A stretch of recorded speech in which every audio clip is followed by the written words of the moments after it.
Nothing heats up a winter day like McDonald's 6-piece Chicken McNuggets. Crispy and golden, they're the perfect snack to spice up the winter for only $2. And now, there's a new choice for chicken. McDonald's $2 Jalapeno McChicken. It's the fiery limited-time item here to heat up the winter. Get each for only $2 today. Prices and participation may vary. Cannot be combined with any other offer or combo meal. Blog Talk Radio. Good evening, everyone. This is Latrice Carter with Sistah's Place Blog Talk Radio Show. I want to first say thank you all for tuning in and thank you for joining us. Tonight we will be celebrating Black History with three dynamic people coming from three different areas.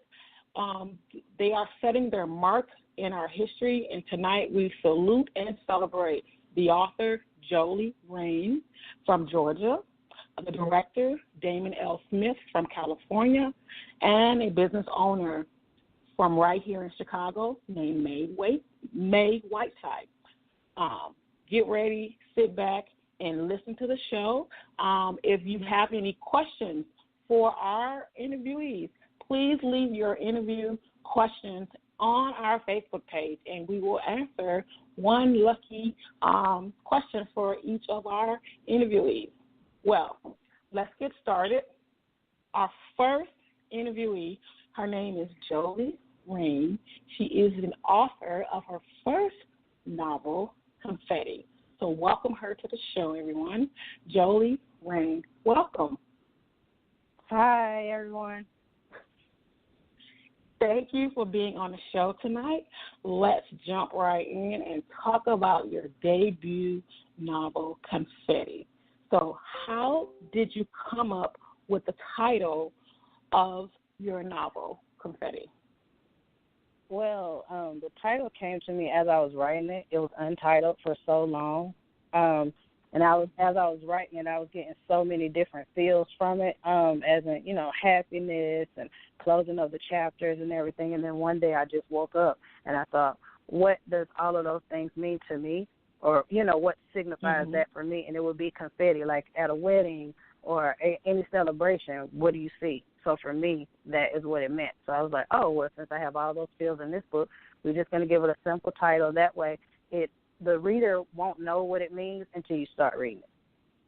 So okay, that's kind of where I came from. Yeah.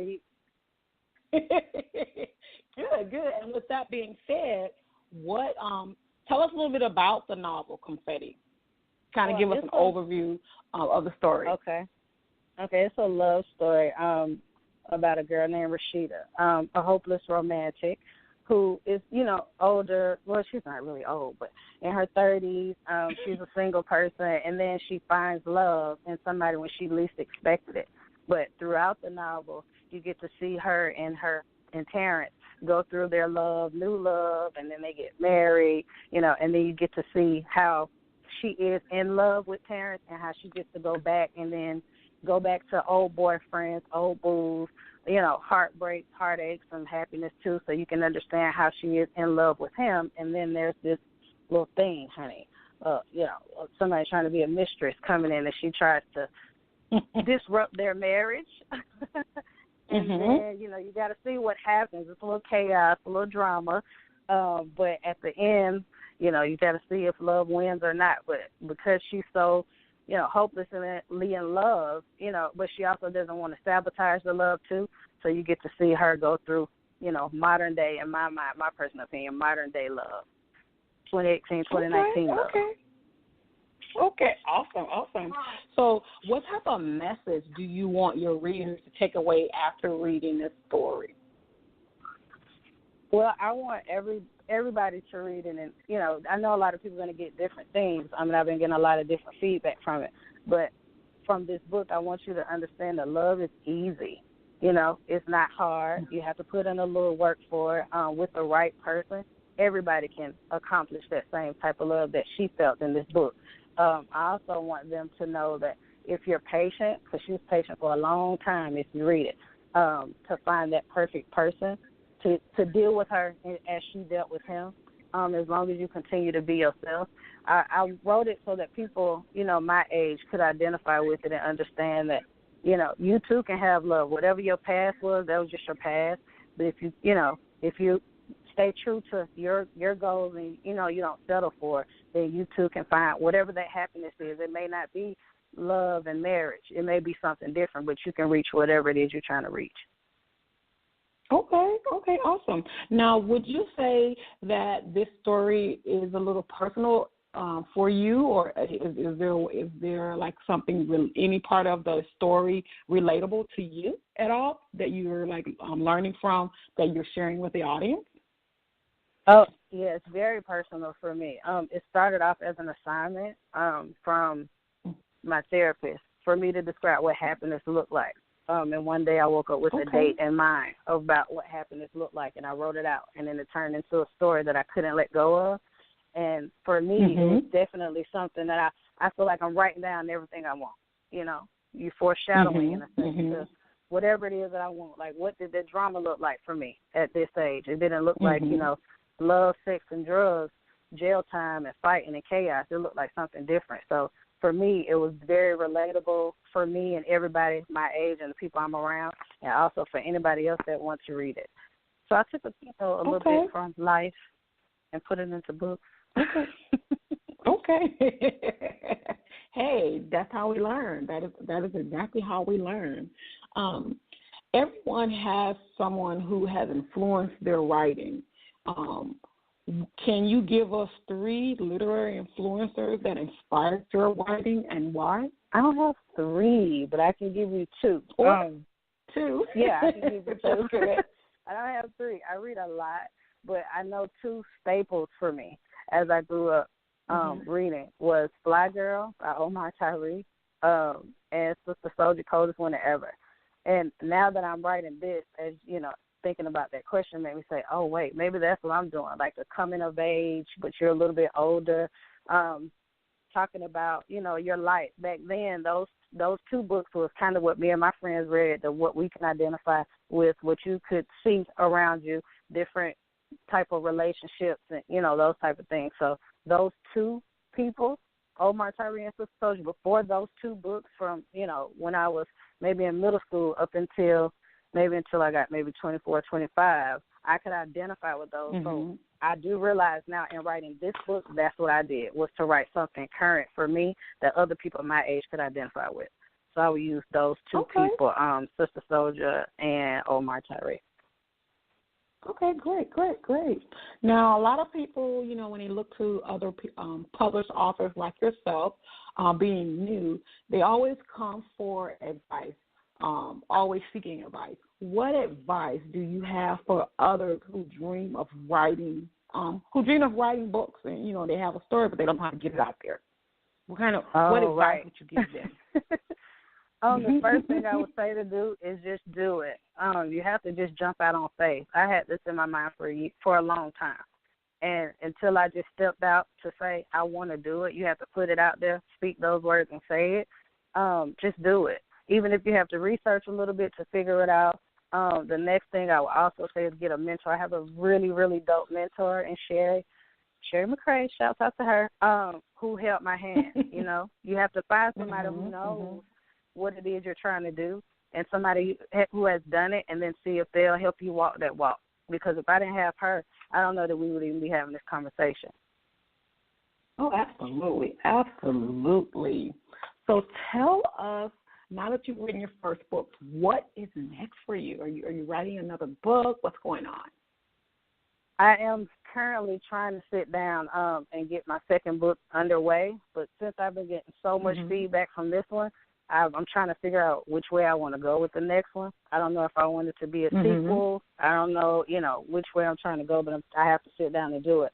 But what I really am focused on currently is getting my brand together, getting my name out there, networking a whole lot more, getting my social media out there to everybody, not just, everybody that I know, but get it out to the masses. And I want to start my own book club for indie authors like myself, because sometimes we don't have that outlet as, a big published author would. If I'm trying to reach out to them and get a couple of books under, my belt for me and like my friends and then their friends, and then it could expand to something bigger than that. Oh, absolutely, absolutely. So how, well, before I ask you that, with this being Black History Month, what does Black history mean to you? Black history means to me, it just means, it means that we came a long way from everything that the struggle, it could, the struggle, the celebration. It means, being innovative, not just, not being held down, not being tied down, but, flourishing as a Black people. I do see a lot of history in everything that we do. As a Black people and as a Black woman, it to me it means going beyond what they told us we could do a long time ago. I don't like to reflect on the past and the slavery, and I like to go beyond that to say, oh, everybody who broke barriers and broke walls down, so that I can be an author, so that I can have a voice, so that I can be me and be expressive without there being any feet on my neck to say, no, you can't do that. Freedom, expression, Absolutely. Newness, greatness. That's what that looks like to me. Okay. Okay. So if you could collaborate with two authors, who would they be and why? The first person I would say is Michelle Obama, the greatest. That was, she's new at it, but listen, that's the first person I would want to collaborate with. And the second person I would, and this is touchy, but I would like to collaborate with Zane. I read a lot of Zane books, and I would like to see where, because in my book it gets, it can go Zane-ish. So I would like to see how, if, me and Zane got together, what that would look like. Okay. Awesome. Now, why did did you say why you were selecting those two people? Oh, yeah, well, Michelle Obama, because she's really dope. I would like to, get to know her outside of, the president's wife type of thing. Just, to see, like the sister girl type of thing, like collaborate with her on that, to get a sister girl, like, coming of age, baby, to get where she was at my point in life, to see if we could do something like that, something a little bit spicy, outside of, the prim and proper what she has to do. Give me a little bit more than that. Okay. And then Zane, you want to collaborate with her? Why? Oh yeah, just because Zane is definitely spicy, definitely hot, definitely, can give you a R-rated vibe. Just to see, how deep, like not like, like not too raunchy, but I would like to see my mind and that mind, who knows? Okay, absolutely. So how can our audience and our readers across the world connect with you and follow you around on social media? On Instagram, I am Jolie Love Rain, Jolie, Jolie, Luv, Rain, Reine. You can also follow me on Facebook under Jolie Rain. You can purchase the book on my website, authorjolierain.com. And to get to me directly, you can email me at info.authorjolierain@gmail.com. Okay. Well, there you guys have it. Be sure to go and check out her book, Confetti. Go visit her website at Author Jolie Rain. Exactly how we're saying it, authorjolierain.com. She was also featured in our magazine for our first issue of 2019, the January-February issue. You can definitely pick that up and read more about her interview in our magazine as well. And you can get your own print copy delivered right at your door. The link is on our Facebook page, and we will also include the link to her website on our Facebook page as well, so you can go over there and learn more about her and definitely follow her on social media. Jolie, thank you so much for coming onto the show tonight. feel free to listen to the rest of the show tonight. I It's will going to be be a listening. blast. Thank you so much. Okay. Oh, you are so welcome. In the meantime, before our next interview, I want to share some Black history music by one of my favorite artists. She was on the show a year ago. Her name is Shamia, and we're going to play one of her songs. So you guys sit back, listen to this beautiful song, and we'll come back with our next interviewee.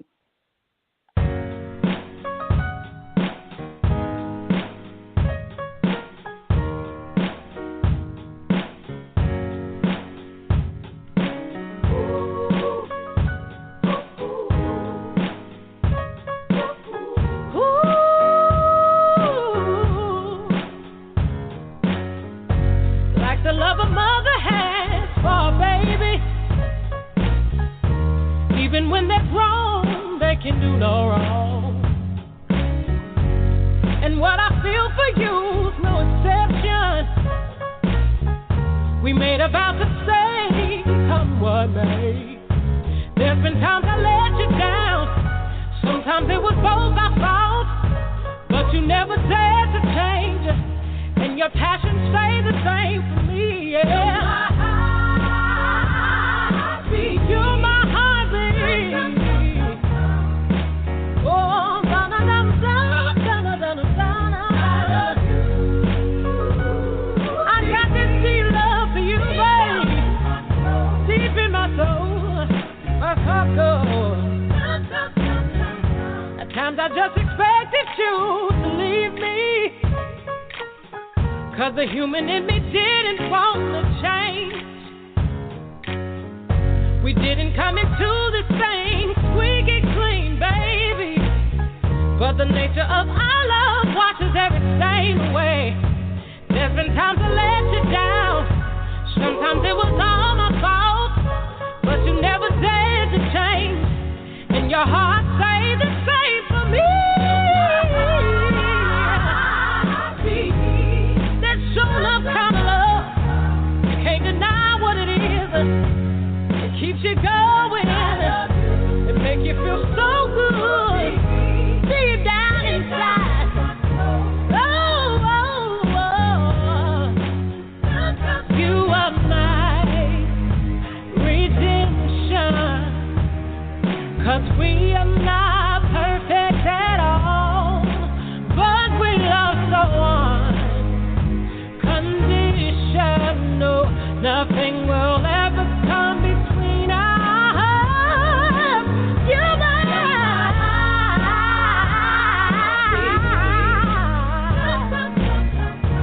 Anybody know what I'm talking about? That kind of love to make you go crazy in a good way.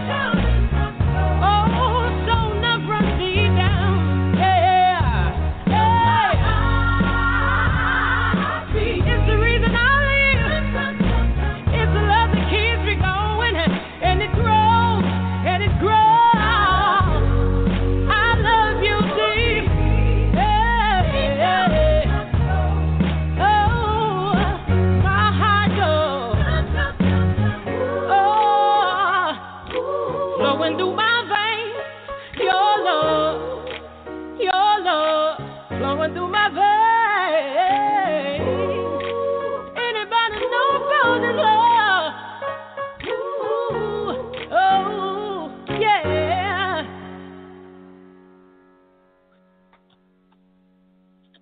All right.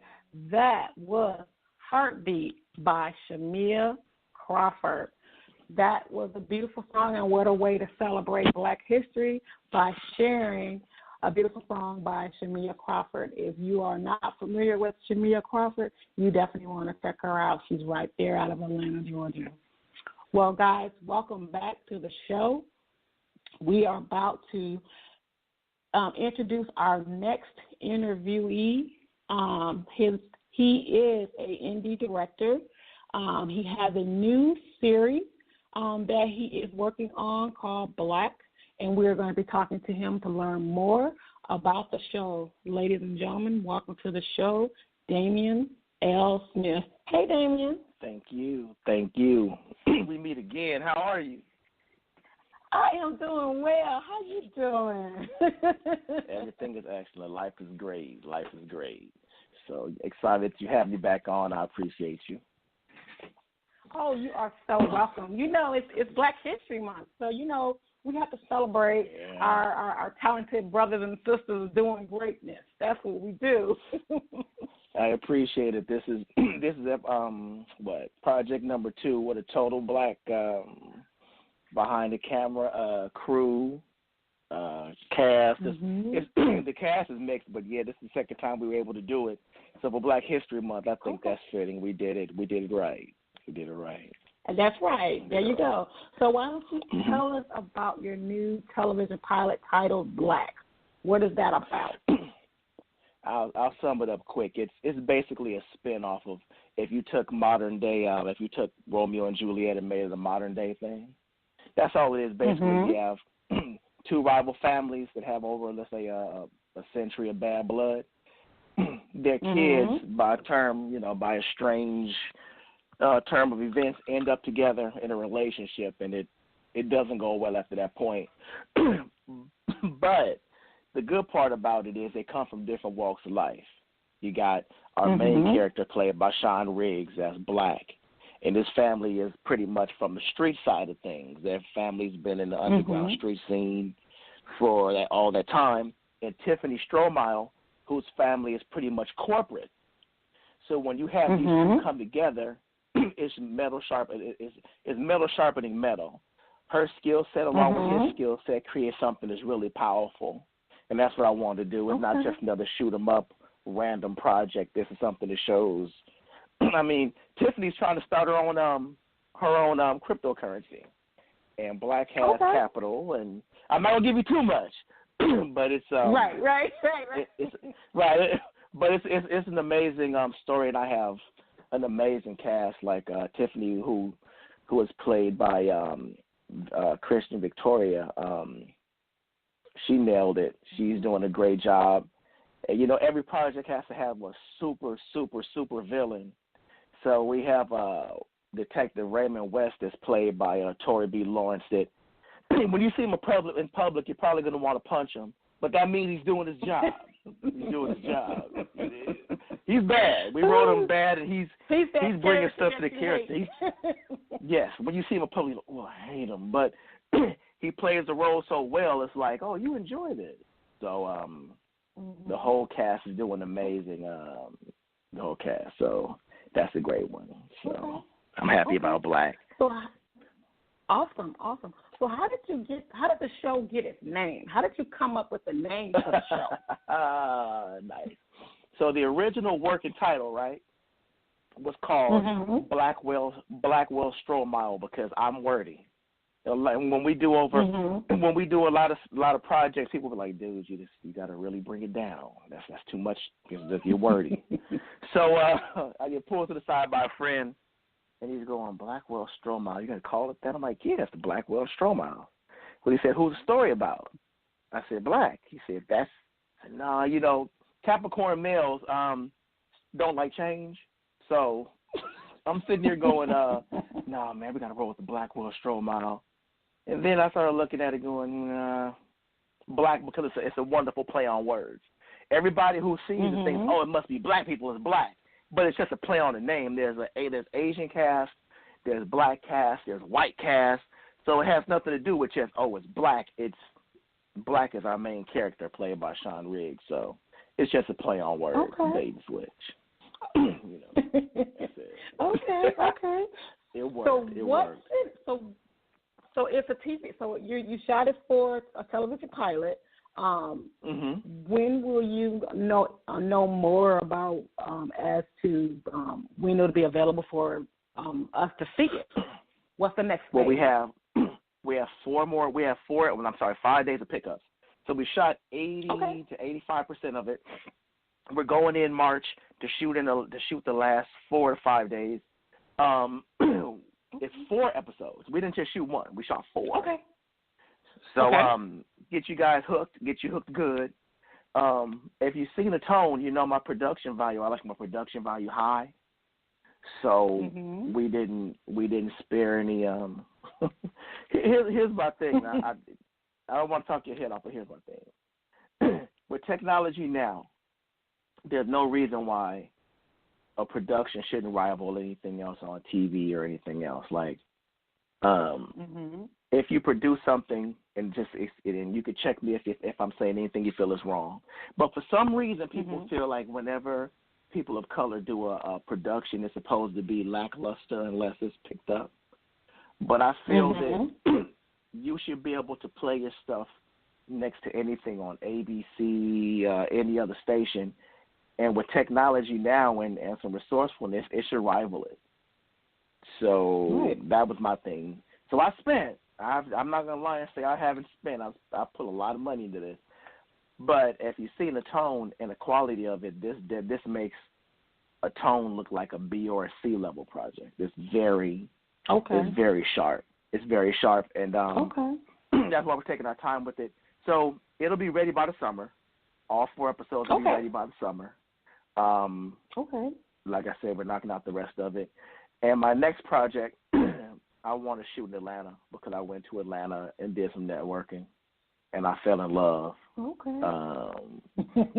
I don't know if you go to Atlanta and see how the networking is out there. I've lived in Atlanta. I've lived in Atlanta for like 9 years. So I know. Okay. That's the new Hollywood. I spent 3 or 4 days out there. And the time that I was out there in Buckhead and a couple other places networking, the cigar shops, and just really enjoying it, that is the spot. If you want to get, that's the new Mecca. The new Black Hollywood. I'm really, yes, it is. And the people were so hungry, and just like the people I met, I was like, I have to do something out here. So I met with Kelly Price when I was out there, and we talked about one project, and she really enjoyed it.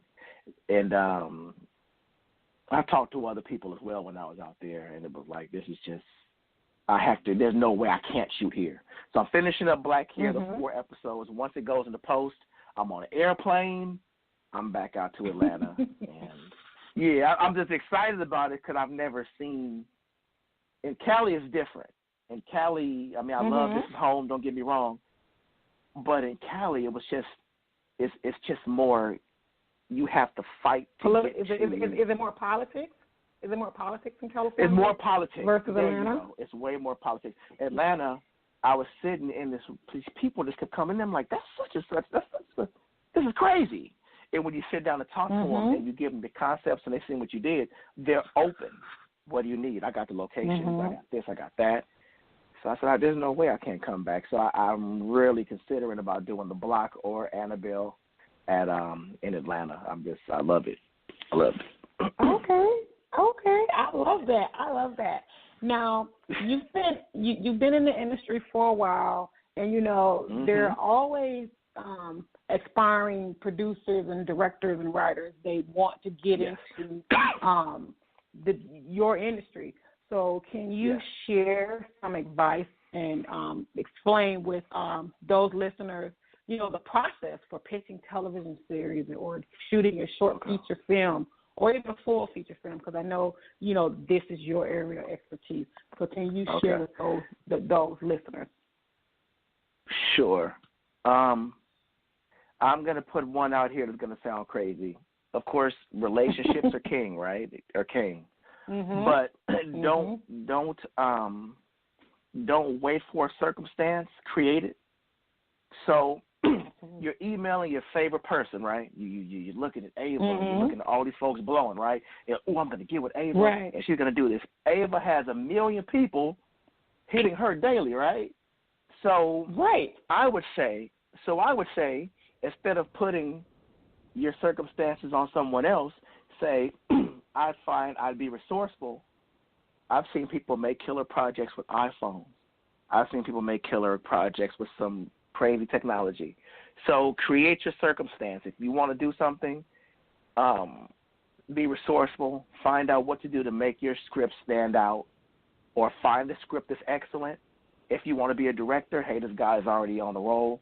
let me partner with him to do his project and create something using the resources you have to bring the people to you. Because if you sit around and you have a wonderful project in your house, then you have the dopest project in your house. You're telling everybody about it, and you're telling everybody's going, okay, so what are you going to do? Oh, I'm just waiting for, I'm going to send this stuff to Tyler, and I'm going to see if they get back. Tyler's getting 1 million offers a day. Everybody's trying to get to Tyler, right? Create something that they can see. Create your following, and make them. When you come to them, say, "Hey, I got 1 million people following me right now. I got my own built-in audience. Let's work." As opposed to, I don't have anything, but I got a good idea, and that puts you in a whole different negotiation bracket. So my thing would be create your circumstances, be resourceful, and just if you think it's good enough, then it's not. It needs to exceed. So when somebody says, "Oh, that's good," it's probably not. Probably not. Somebody looks at your stuff and goes, when somebody looks and goes, "Oh, damn, woo," right? Then it's like, okay, I got something. I brought people in here that are. Sean Harrison used to play on Family Matters. He played Waldo, right? He's a really good friend of mine. He actually helped me tighten up the script, and he doesn't bite his tongue. So when I brought Sean on board, I knew it would help the script be sharper. And when I brought Sean in and let him watch the footage of what we shot, when he said, "Okay, this is looking good," okay. When I could get him, that's my guy, because he told me about the tone. He said, "Yeah, I watched the tone. Go to the film festival, and I tell you all the problems I have with it." I'm like, "Damn, right, right." So we go through 9 festivals and win stuff. Then we sit down, and I talk to Sean, and Sean's like, "Here's my problem." Bam, bam, bam, bam, bam, bam, bam, right in the chest, right? So get around people that can help you exceed, create your own circumstances, make sure that it's not lackluster, make sure that it looks great, and do the best that you can do. If that's all you can do. If you do the best and you put a good foot forward and you get it done, kudos. That's the advice I give. Create your circumstances. Don't cut corners. And understand, like parents tell black children, you have to do 2 or 3 times as good as everybody else, right? But it's true. Yes, it's very true. It's true. It is. It's true. It's true. I can't deny it. If I walk in with a project that's killing it, and let's say the other kid walks in with something that's like average, he's going to get looked at first. But you just need to make sure that when your stuff is considered, it's like, okay, this is mind blowing, and that's what it is. That's what it is. Okay. That's what it is. Okay. So now I've asked everyone tonight about Black history. What does Black history mean to you? Black history, first of all, let me go off on this tangent. Okay. Black history is every day. Black history should be every day. You should walk in confidence, being proud of who you are. Learn your heritage, learn where you come from, and your history did not start with slavery. Understand that, right?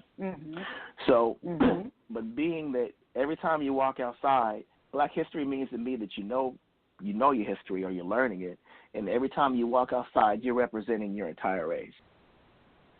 So Black history to me means be the best person you can be, because you're not just representing you. Every decision you make out and about represents an entire culture. And I know that's a lot of pressure, but it's true. So everybody who paved the way before us, even in film, Oscar Micheaux, going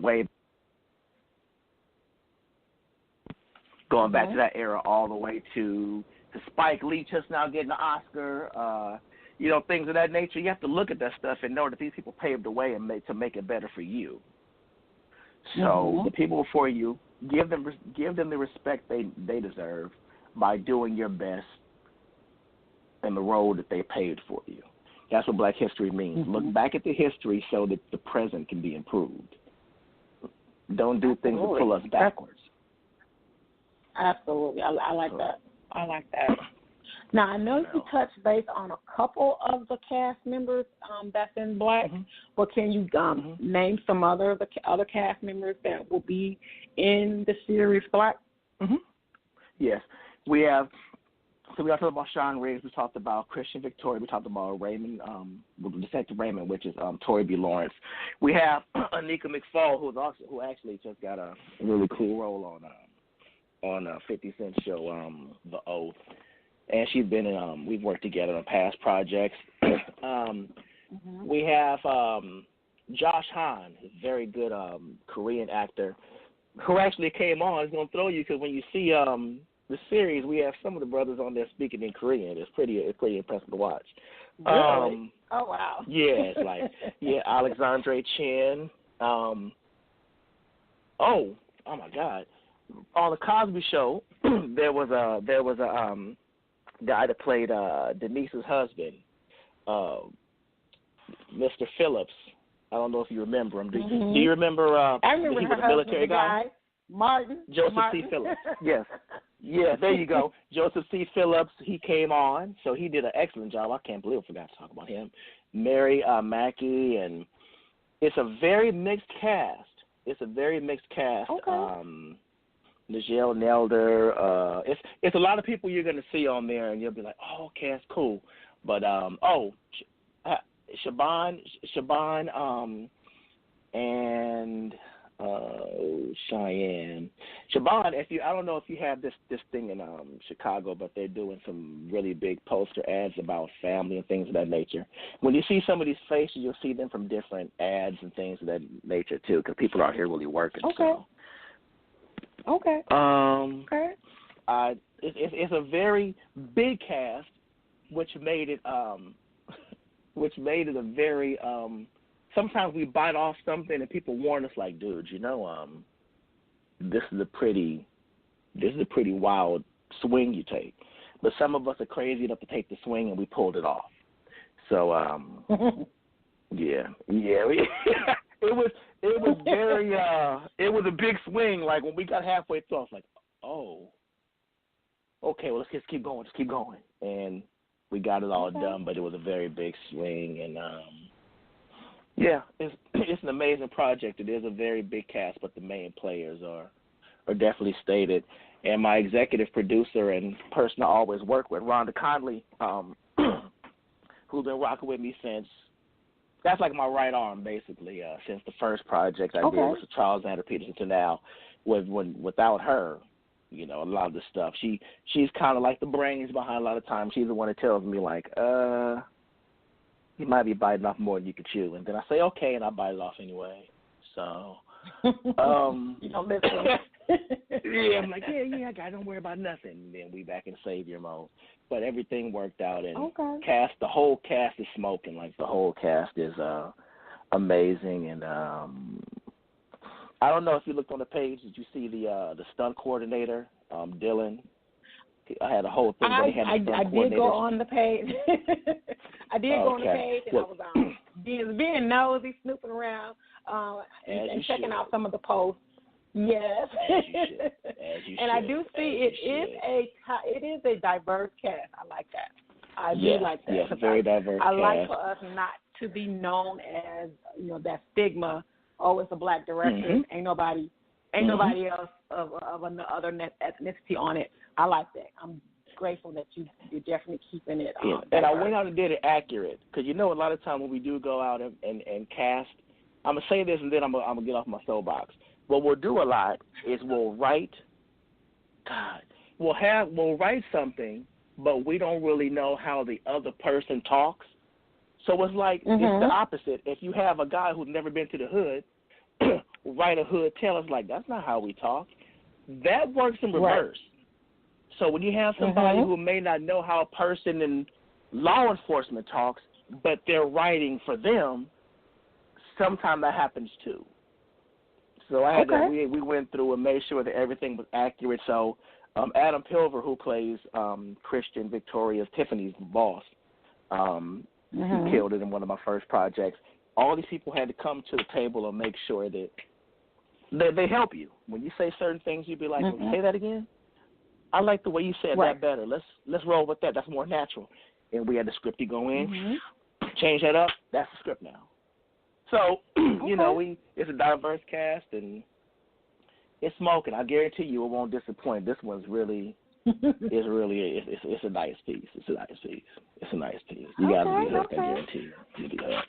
Okay. You'll be hooked. Well, let our listeners and audience know how they can stay connected with you and how they can stay connected with the series Black as well, and any other projects that you have going on. Okay. Black the series is under that name on Instagram, Black_the_series. We also have it as Black on Facebook, which is building those pages now. I can be contacted or I can be follow me at Damian L. Smith. That's DAMION, Mama's Creative. Damian L. Smith, and I'm also director Damian L. Smith on Instagram. And my Twitter, you guys come on my Twitter and help me out. My Twitter is horrible. Like, my Twitter game is horrible. Director D. Smith. It's horrible. I don't get it. Somebody please, like, if you can, like, email me some Twitter instructions, like, how to get the Twitter game up. My Instagram is looking good. Director D. Smith. My Facebook is looking cool, but my Twitter game, I need you guys to help. Go on and join me at Director D. Smith. Are you using hashtags on Twitter? Because you probably use not hashtags. enough. Okay. School me. Yeah, start using hashtags and start, when you go to your Twitter page, log in from your laptop, and you have to do it from your laptop in order to see the trending hashtags. And you want to try to capture it. Yeah, so you can draw that audience to you. And then when you're sending out tweets, make sure you're using your hashtags and make sure they're popular hashtags. And you can create some that's unique to yourself. And that's the Sistah's Creative Media in me. Did you guys hear that? Giving you some tips. Yes. She's giving us game, but I'm sitting there going, how do you get people to join? How did Matthew Cherry get to 10 million? You know what I'm saying? Like, whatever. Like, now I see it's okay. It's hashtag game, right? I'll give you a little secret. Some people do buy Twitter. Some people do buy their followers. And Twitter actually frowns upon it, but some people do buy their followers. There's an app. Are they authentic? Are they authentic followers? Because I don't want to buy followers. I want followers who are engaged. Right. I don't want to buy them. That's and then why you do it organically. Yes. That's why you do it organically. Okay. You don't want the fake followers, because your fake followers aren't going to engage with you. Exactly. I don't want to be on there if I can't connect with the people. So, okay. So everybody hashtags. All right, I got that. Okay, go on the laptop. Yeah, you got to learn to use them hashtags. Yes. And plus, these phone screens got me. It's almost glass of time anyway with these phones. So, laptop, I welcome.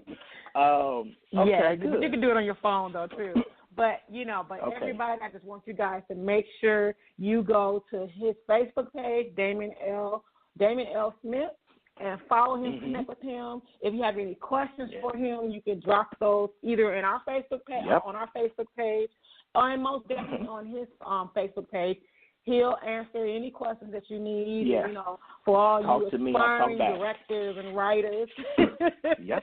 Yeah, you talk to me, I talk back. I'm not one of the snooty ones. No. No, I'm not snooty. Yeah, that's what I love about Damian. He will respond to you. So, and be respectful. Please be respectful. Let's not be disrespectful. Let's be respectful of all of our interviewees. All right. With Damian, I appreciate you. I will drop your flyer in our page, and to share with everyone. And like I always tell you, keep me abreast, and we will always share and help you promote. So that's what we do. Thank you for having it. Thank you for having me back on, and I appreciate you. Oh, you are so welcome. You are so welcome. Well, feel free. There will be a replay available, and we are going to continue on with our show with our next guest. Thanks, Damian. Thank you so much. Thank you, everybody, for listening, and be well. All right. Thank you. Now. Bye-bye. All right. All right, everybody. We are on schedule, on time. I just want to do a little housekeeping first. let us know if you want to get some branding and media exposure. Contact Sistah's Creative Media. Visit our website at www.sistahscreativemedia or send your email request to sistahscreativemediainfo@gmail.com. And they will be very happy to talk with you and assist you in getting more media exposure and branding strategies to help grow your exposure for your business, for your books, for your film projects, and more. Up next on our show is a dynamic woman. She is right here from Chicago. She is the CEO of a 100% Black-owned engineering firm. Ladies and gentlemen, welcome to the show, May Whiteside. Hi, May. Hi, how are you? I am well. How you doing? I'm doing fabulous. I am excited to be a part of what you are doing to give exposure to Black firms during the awesome Black History Month. Oh, you are so welcome. And thank you for tuning into the whole show. I love it. Yes. Yes. And you know, we had to drop a little Black history music from one of my favorite artists. Mm-hmm. So I think everyone was like, oh, wow, we didn't know she was playing music. But we do from time to time. So we'll jump right into your interview. I was very impressed.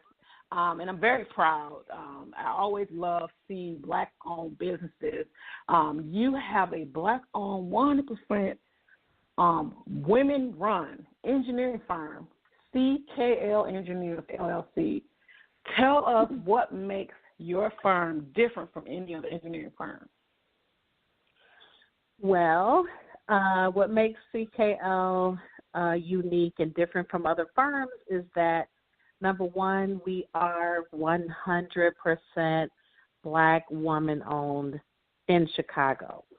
That is one of our biggest unique qualifiers. The second thing is I make sure that my engineers understand the business procurement process all the way down to executing the project, where other firms pretty much they get larger and larger. They parcel out the tasks. The engineers don't really get the full picture of how the firm acquired the project. And the other piece is just our community outreach. And the goal in that and part of the corporate, social responsibility, as you can't be something you cannot see. So I ensure that I am in the community. I'm not sending people on my behalf or engineers on my behalf personally there. Speaking in schools, whether I am participating at the Museum of Science and Industry's Black Creativity that happens every year, or I typically don't turn down requests to go into schools or talk about workforce development when it comes to African American engineers. I do not turn that down. So I think that because I spend a lot of time in that area, and the more I become visible in the community, the more they get comfortable with saying civil engineers. And I will tell you this, I do that because African American students are not entering. When I say not, I don't know why this is.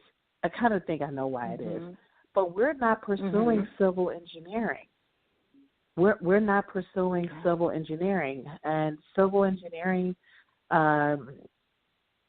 there's 5 branches of civil engineering. I focus on one of them, which is transportation engineering, which is the construction engineering or design of local roads and streets and airports. And you typically don't see us sisters out there. There's few of us right here in Chicago, but I make it a focus because my pipeline is vanishing in front of my eyes. Absolutely. they don't push it a lot in schools, and I know that's very good that you're actually keeping your face in the school so you can tap those young minds and, encourage them to come into civil engineering, to, hey, check us out, this might be something you want to do. Yeah. That is very good. That is very good. What projects are you currently working on that you can talk about with our audience? Sure. Right here in Chicago, as you guys may know, and it's been coming up in politics quite a bit because we're in an election cycle, but there is a program where aldermen choose to submit projects to improve to do infrastructure improvements in their ward. And I'm part of a consultant organization that provides construction engineering and inspection and design work for a lot of the local roads and streets in the city. That is a huge project. The other project I like to talk about that we're working on is we are a part of the Connect Alliance program out at O'Hare, the new O'Hare 21 project everyone talks about. And I will share that I actually have worked on runway 10 left. So I'm actually a civil engineer that worked at O'Hare 10 years ago, providing geotechnical engineering and inspection for all the soils that go beneath the taxiway, runway, and service road areas. So that was that was pretty interesting. Yep. Okay, go ahead. Awesome. So what is the current, I know you had talked about, what is the current procurement process for Black engineering firms, and are you advocating changing anything to better the advantages or opportunities for Black engineers, particularly Black women? So the first part of the question, yep. So the current procurement process, and I'm glad you brought that up because that's an area I'm focused in, but the current procurement process for engineering firms, we all follow the qualifications, well, they call it QBS, which is qualifications-based selection, meaning our qualifications are examined and reviewed by the local agencies prior to awarding us the engineering contract, meaning we have to show competent, proficient professionals with any engineering discipline degreed. We have to show that we've taken the proper materials engineering courses for the materials that are brought onto site, meaning we have to understand how asphalt is placed, concrete is placed, soil, landscaping, underground utilities, cabling, and all that stuff. Like, we have to actually show that not only do we have the background in it and the training for it, but that we've actually had past project experience, which shows that, hey, we've worked on 6 or 7 or 20 of these type projects, or these are the sort of projects that we've been involved in since inception. So that provides the basis for the qualifications to be reviewed and accepted. And that's for all engineering firms in the state. But in terms of the advocacy for black engineers, particularly Black women, is I, along with another colleague, Sean Coleman, created a draft document to address that particular issue, and that document I presented to the Illinois Legislative Foundation to kind of look at the procurement code. I personally feel that African American women engineering firms in Illinois should be tracked separately. We should be protracted out of the pool, because what happens is if less than 2%, and this is still on the rounder, and hopefully this changes under the current administration, the Pritzker administration, but if 2% of the contract work goes to African American in the category, what does that really say about Black women engineering, firms, construction engineering firms, architect firms? What does that say? I feel that in order to better provide those, to uplift our community, we need to see where those dollars are going, not just the general W category for women or the general MBE category for minority engineers, but how much work is really going to Black women. Okay. That is something that may face a couple of challenges, but I think with enough noise, I think we can get it done. And that's the biggest advocacy piece that's troubling in the state. It's very troubling. Quite often, yeah, because we're blindsided by a lot of the decision makers that are, determining who gets what work and when and where. Absolutely. So you are celebrating 10 years in business. Yes. What would you say? Congratulations. That's, for a Black-owned business, for a small minority business, for a business run by a woman, that is a big milestone. That is really a big milestone. So congratulations on celebrating 10 years. Yes. Oh, yay. you are welcome. And in that 10 years, what would you say were some valuable lessons that you learned being in business right here in Chicago? I didn't get political early enough. Okay.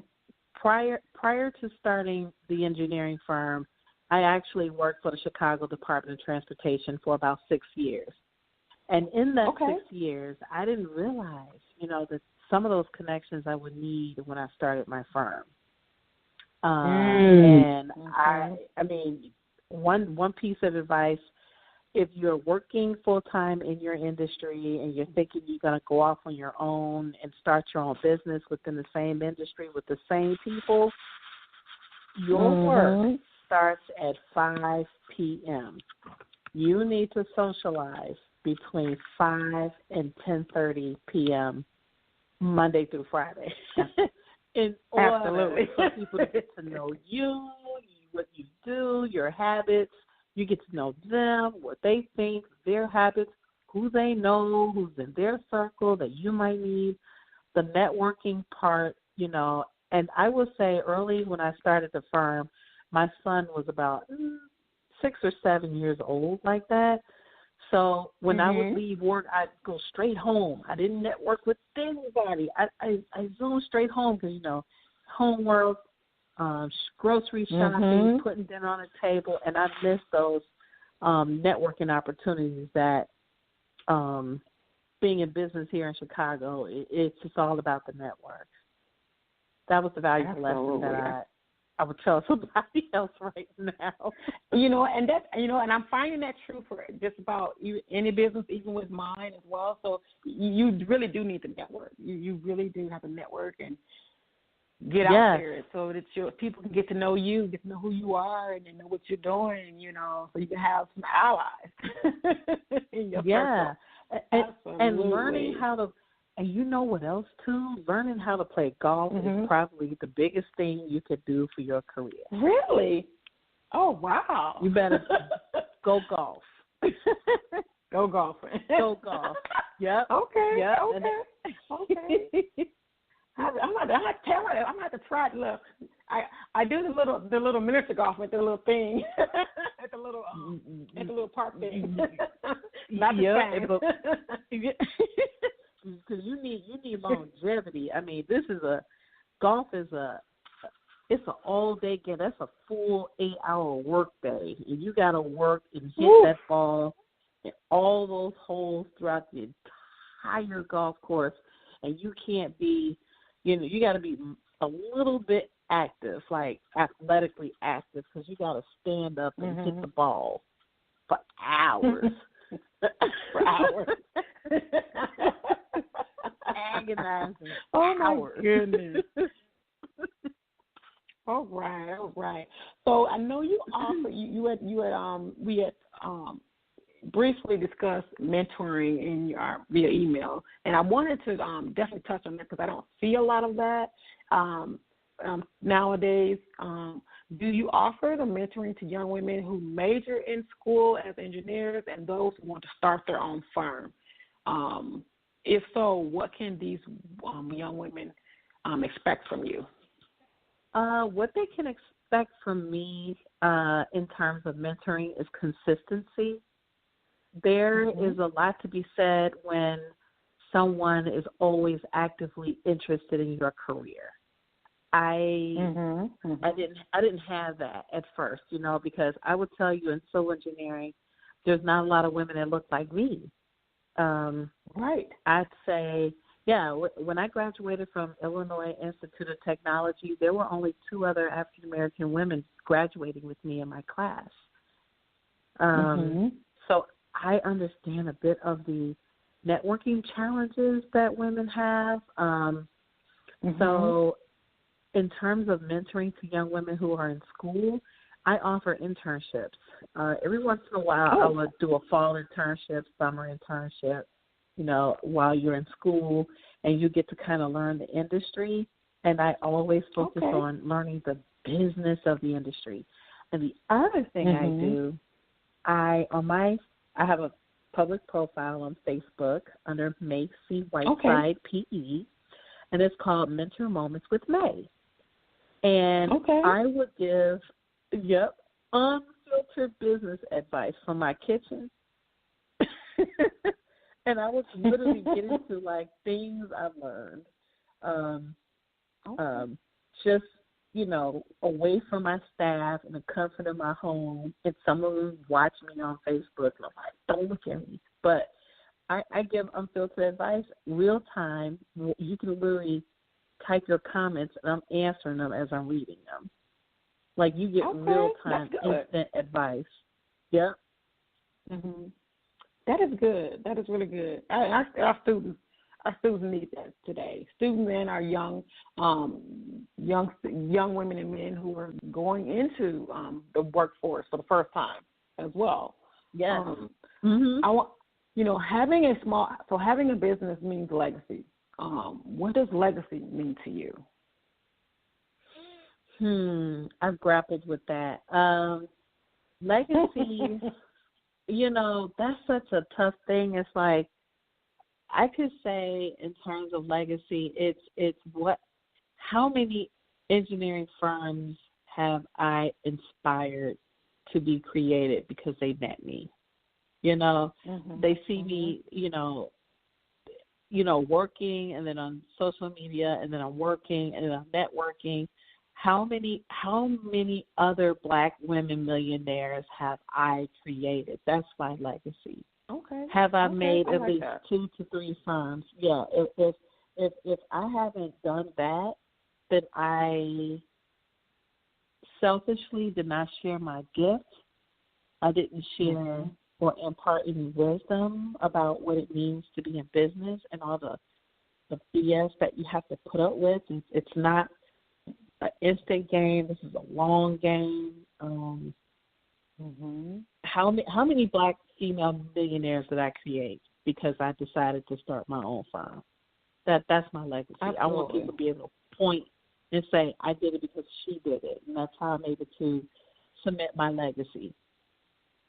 Okay. I like that. So what advice or wisdom can you give a little Black girl or college or graduate student dreaming of becoming a civil engineer someday? What advice? Google is your best friend. Don't be afraid. Man, I would have, if I had to go back right now, I probably would have said, while I was in college, network with my professors who have created business owners in the local area. So, case in point, I went to Illinois Institute of Technology. I graduated in 1999. And in the late 90s, I saw my lab mates, my structural engineering classmates go off and have drinks with the professor. I didn't even know they were doing that. You can go and have alcohol. I'm just saying alcohol or coffee or whatever. Yeah. They were asking their professors they were with their professors off campus. So I later found out that this professor knew one engineering firm owner who has an office at a downtown high-rise overlooking Wacker Drive, has a $1 million engineering firm here, has a brand presence in Ireland. I didn't know, like, the people he graduated were vice presidents, presidents, entrepreneurs that started these civil engineering firms. And had I known that going off and having a drink with my classmates, Dawn and Jerry, and I mean, they didn't even tell me or disclose to me that they actually were off campus having these, because they're not going to tell you. They were having very informal networks. Yeah. So when I graduated from college, I had no job to go to. When they graduated from college, they went to their favorite student's company right downtown. I didn't even know they could do that. Wisdom, that would be the wisdom that I would give.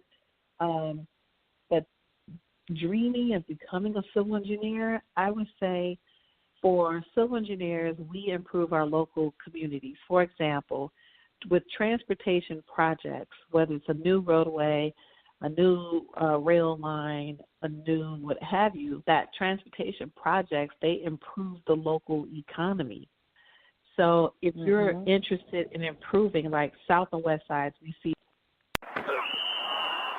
That moment when you realize the last 30 seconds of the half always seem to take as long as the first 30 minutes. And you're hungry. It's time for McDelivery from McDonald's. Hosting the big game at your house? Order in some crowd-pleasing favorites like McDonald's fries, buttermilk crispy tenders, and chicken McNuggets with McDelivery on the Uber Eats app. Prices and participation may vary. Delivery prices may be higher than at restaurants. Booking fee applies. See the Uber Eats app for details.